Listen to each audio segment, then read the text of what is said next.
Hi everyone, today's lesson is going to be over key features of quadratics and key features of polynomials.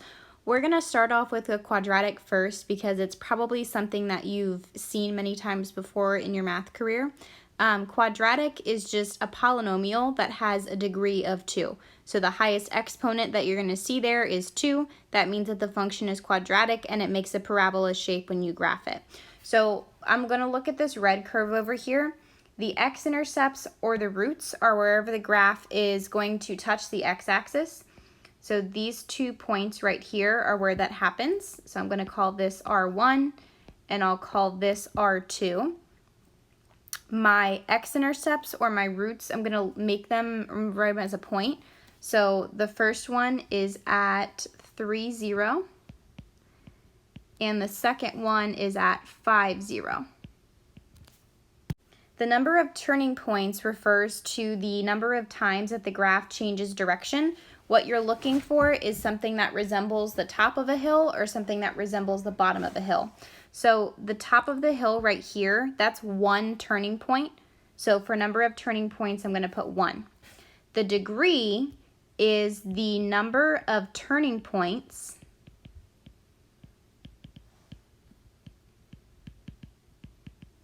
plus 1. So I'm going to take the number of highs and lows and I'm going to add 1 to that number. So I'm going to take my 1 turning point and then from the formula I'm going to add 1 to that.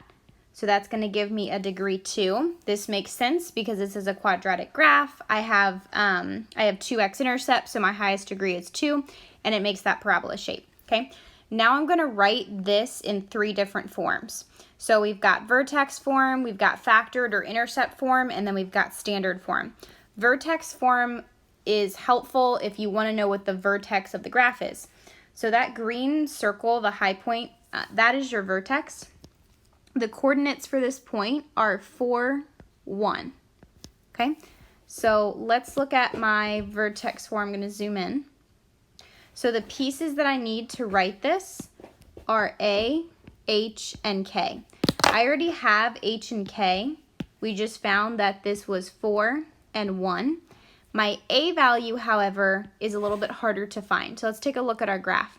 The A value, whenever you're looking at a quadratic graph, is going to be the rise over the run squared. So let's pick 2 pretty points. So I'm going to pick my root right here, and I'm going to pick the vertex.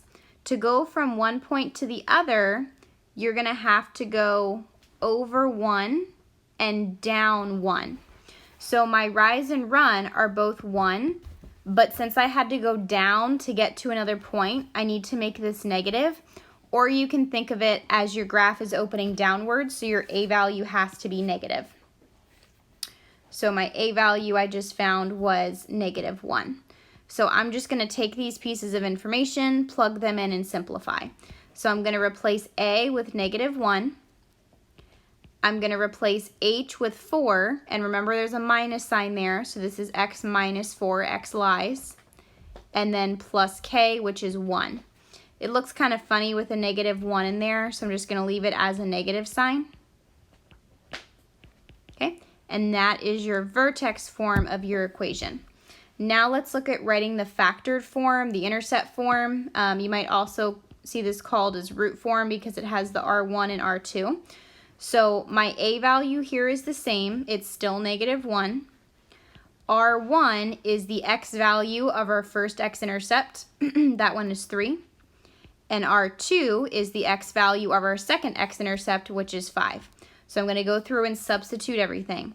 So A gets replaced with negative 1. I'm just going to put a negative sign. R1 is 3, but x lies, so this is going to be x minus 3. Same thing with R2. This is going to be x minus 5. So this is the factored form of my graph, or root form, or intercept form. Lastly, we have standard form. And standard form is a really good way to identify your y-intercept. So in vertex form, obviously, you can identify the vertex very quickly. You're just looking at H and you're looking at K. In factored form, you can find the roots very quickly. Standard form is about the y-intercept, and that C value that's in the back, that's going to represent your y-intercept. okay?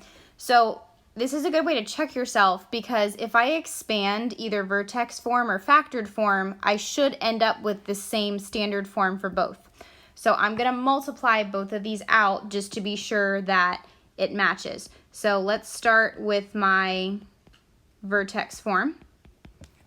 I'm just going to FOIL everything out. So I'm going to pause my video, I'm going to do the work, and then I'm going to play it again so you don't have to sit through me doing the calculation. Okay. So take a second, you can pause the video if you need to, look at the steps. All I did was expand out my vertex form and multiply everything together, combine my like terms, and this is the standard form that I ended up with highlighted in blue. So now I'm going to do the same thing with my root form. I didn't mean for that to be blue. I'm going to do the same thing with my root form. And when I expand it, it should look identical to what I have highlighted in blue. So I'm going to pause the video, do my work, and then you can look at the answer. Okay, so there we have our expanded root form.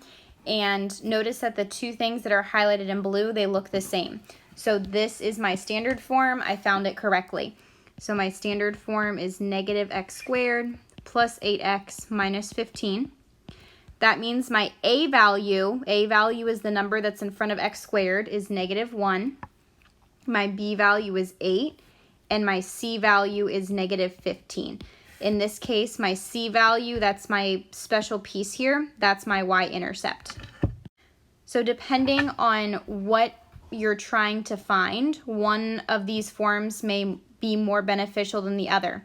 If a problem says find the y-intercept and you're sitting in vertex form, probably not going to help you. If the problem says find the roots and you're sitting in standard form, probably not going to help you. So depending on what the problem wants, that's the type of form that you would use. Now let's look at building a polynomial equation. So a polynomial equation is an equation that can be written in this form. This basically just means that you have coefficients and you have variables with an exponent on them that are separated by an addition or a subtraction symbol, okay? So it's talking about, in other words, any equation that has whole number exponents. The whole number exponent that it's talking about is going to give us the degree of the polynomial equation. So if the highest degree or the highest exponent that you see is 5, that means it's a 5th degree polynomial.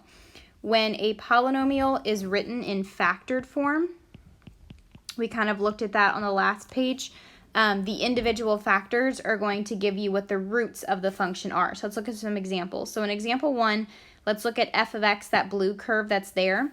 I went to identify the x-intercepts first to help me write the factored form. The x-intercepts are where the graph is touching the x-axis. So this little point that's down here, that's not touching the x-axis. It's just a minimum on the graph, but it's not what we're looking for. So don't assume just because you see a closed circle that that's an x-intercept. It only counts if it's touching the graph. So my x-intercepts, I'm looking at the x value of that point. I've got 2, negative 1, and negative 3. Okay. So in my factored form, I'm going to flip the sign of what I see there. So I see a negative 3. My factored form is going to have an x plus 3. I see a negative 1. That's going to give me x plus 1. And then I see a 2. That's going to give me x minus 2. The reason you're flipping the sign is if I were to go and solve this, so let's pretend this is really my factored form, but let's pretend that I had the same thing and I said, okay, I want you to solve this equation now. So I set it equal to 0. Whenever you're asked to solve an equation, what you're looking for are the x-intercepts on the graph, or the roots. So if I were to solve this, I would set each of my factors equal to 0. So I'd have x plus 3 equals 0, x plus 1 equals 0, x minus 2 equals 0. If I solve these, I'm going to get negative 3, negative 1, and 2.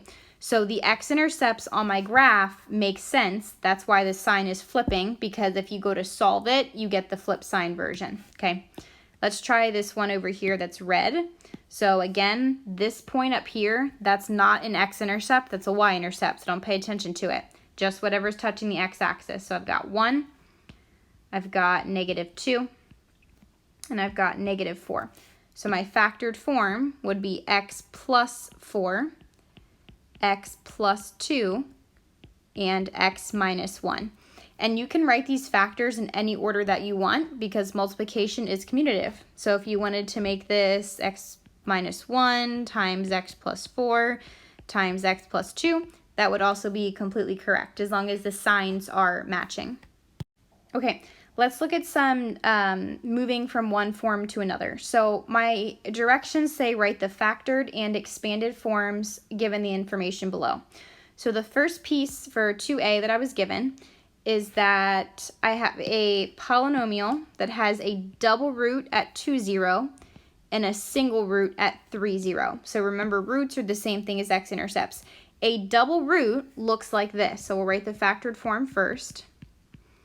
A double root, I'm going to take this number and I'm going to flip the sign and I'm going to put it to the power of 2. A double root means that you are like bouncing off of the graph. So for example,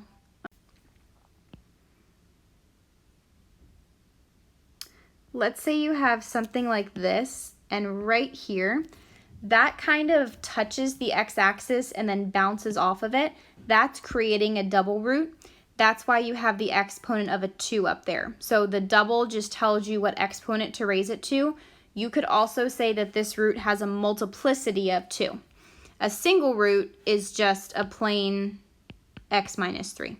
Okay, so if I wanted to find the expanded form for this, I would need to multiply out all of these factors. So I'd have x plus 2 times x plus 2 times x minus 3. And you can't multiply all these together at one time. So I'm going to start by foiling the x plus 2's together. So I'm going to have x squared plus 4x plus 4. And then I'm going to multiply in that x minus 3. And I would just distribute like the x squared to both terms. Then I would distribute the 4x to both terms. And then the 4 to both terms. Or whatever way you like to multiply. If you want to use box method, you can do that too. I'm going to pause the video and do my work, and then you can check yours. Okay, so what I have boxed right here, that's what you should have gotten. So if you need to pause the video, take a look at that. If not, we can keep going. On this next one, we've got roots at 2/3 and 0, 2, 0, and -3, 0. We're going to assume that these are all single roots. So this is going to be x minus 2/3, x minus 2, and x plus 3. I'm just flipping the sign. Whenever you see a fraction in there, like our first factor, we don't want to keep that in there. Instead, what you're going to do is kind of like slide and divide. You're going to be moving the 3 to the front of the x. The reason that we can do that, if I were to take x minus 2/3 and I wanted to get rid of the 3 on the bottom, I could multiply this whole thing by 3. And that would give me 3x minus, these 3's would cancel, and I'd be left with a 2. So that's the reasoning behind moving the 3 to the front. So this would be 3x minus 2, x minus 2, and x plus 3. So this would be our factored form. Okay, I'm going to pause my video, do my work for expanded, and then you can check yours. Okay, double check your work, make sure that's what you got. That's my factored and expanded form. Another reason that we like to make the factored form of numbers or problems that have fractions in them is because when you go to multiply all this stuff out, you don't want to deal with having a fraction in your factored form that you have to multiply other stuff by. So whenever you see a fraction, make sure you do that slide and divide trick or multiplying by the denominator. Okay, 2c is a pretty simple one. I'm going to write the factored form for you. So my roots are at 1, 0 and -4, 0. So I'm going to have x minus 1 and x plus 4. If you expanded that, you can FOIL it out. you would have x squared plus 4x minus x minus 4 gives me x squared plus 3x minus 4. So that would be my factored, and this would be my expanded. Okay, last page of notes. This is just kind of a review of some of the stuff that we did on the previous pages in graph form. So let's take a look at this first example. I want to find the number of turning points, the degree, and if my a value is positive or negative. So the number of turning points is just the number of highs and lows. So I've got 1, 2, 3, 4, 5. So I have 5 turning points. The degree is the number of turning points, 5 plus 1. So this is a degree 6. If you think about this from other stuff we've learned from graphs, if the degree is even, that means that both ends of the graph are pointing in the same direction. Notice that both ends of this graph are pointing down. So my degree is even, both ends are pointing in the same direction, I'm good to go. My a value is based off of where the graph is ending. I care about more so how it ends on the right side, but since both of these are pointing in the same direction, doesn't matter. They're both pointing down. So that means that my a value is going to be negative. A value is just from the previous page, like if I were to write something like this, my a value is this number here. It just means, is your leading coefficient or your leading term, is it a positive or a negative number? Okay, next one, the number of turning points. I've got 1, 2, 3. My degree would be the number of turning points, which is 3 plus 1 is 4. Both ends are pointing in the same direction, which means it's even, which matches with my degree 4. Both ends are pointing up, so my a value is positive. Okay, next one, I've got 1, 2, 3, 4 turning points. So my degree is 4 plus 1 gives me 5. 5 is an odd number, which means that my graph, if it has an odd degree, should be pointing in 2 different directions, and it is. One end is going up and one end is going down. Your a value only cares about what's happening on the right side of your graph. So I'm not going to look at this right here. I'm just going to look at the right-hand side. The right-hand side is ending going down, which means that my a value is going to be negative. Okay, turning points, I've got 1, 2. So my degree is 2 plus 1 gives me 3. This is an odd degree, so the ends of the graph should be pointing in different directions, and they are. I'm only going to look at the right half of my graph for the a value. The right half of the graph is going up, which means that my a value is positive. That is the end of our video lesson. What you should be working on now, you've got that one assignment that is on quizzes, and you do not have to turn in anything paper-wise. All we need you to do is complete that quizzes to the best of your ability, and then once you're done the quizzes, you can answer those reflection questions.